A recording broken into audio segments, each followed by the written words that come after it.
A lot of leaders that I'm working with at the moment are really frustrated with feeling like they need to dip down into the detail to fix problems, to motivate their people, or to help them to resolve issues between each other within their team or across functions. It keeps people stuck in the weeds and no one's focused on strategy. And what happens is we're just looking at the short-term wins, really just in survival mode. Imagine if you didn't have to worry about coming and checking on your people all the time, or you didn't have them coming to you asking the same questions over and over, or you didn't feel like you had to go in the sandpit and help them resolve their issues, and you were just free to focus on what you needed to focus on. That's where we want to get our organisation so that people can work together and run faster. In Siobhan McHale's book, The Insider's Guide to Culture Change, she talks about the 7-year process of the cultural change of the ANZ Bank, going from maybe the worst performing bank in Australia to one of the best in the world. And I love that she claims that it takes 7 years. She claims that because it's true. When I work with leaders, often they want that quick fix because they're busy and they need things to change. But the approach that I take is my leadership excellence framework that has 4 levels, and I want to share that with you today.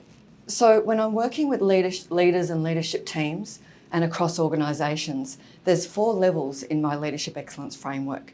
And we need to be consistently working through these levels. They're not linear, we do one and then that's it. We need to keep building on them. So I'll share these with you now. So the first one is leading self. And so that's the space of personal leadership, isn't it? When we're constantly looking at what's our mindset, making our own choices, self-regulating our emotions, being really aware of how we're showing up in the moment.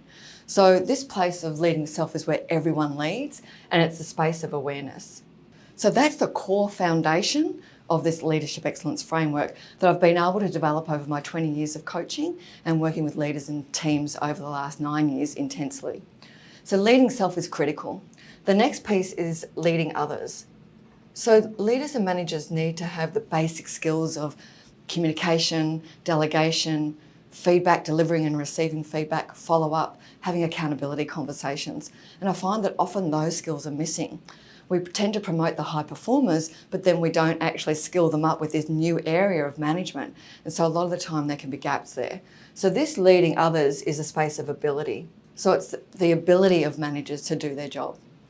The next space is leading together. And this space is what I call alignment. And so this is where we're leading together from a place of having real and courageous conversations with each other. An accountability framework is in place where we can hold each other to account, both across, up and down. And so this leading together is when we can run faster because we're all open and having real conversations and we're not taking things personally. And then the last piece is creating leaders. And this is the space of agility. And so when we're doing these leading self, leading others, leading together space, we're starting to build leaders underneath us rather than followers. And this is when we can become an agile organisation. Often we're looking for that agility without instilling it in our people's minds and in their ability. So when we're looking to get our leaders out of the weeds and out of the detail and start to build capacity and capability across our leadership teams, we need to be doing these 4 levels all the time.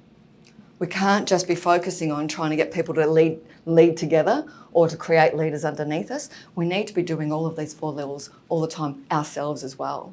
And so when I'm working with leaders and teams, it's a 6-month minimum immersion because we need to start to change the thinking and behaviour from these 4 levels.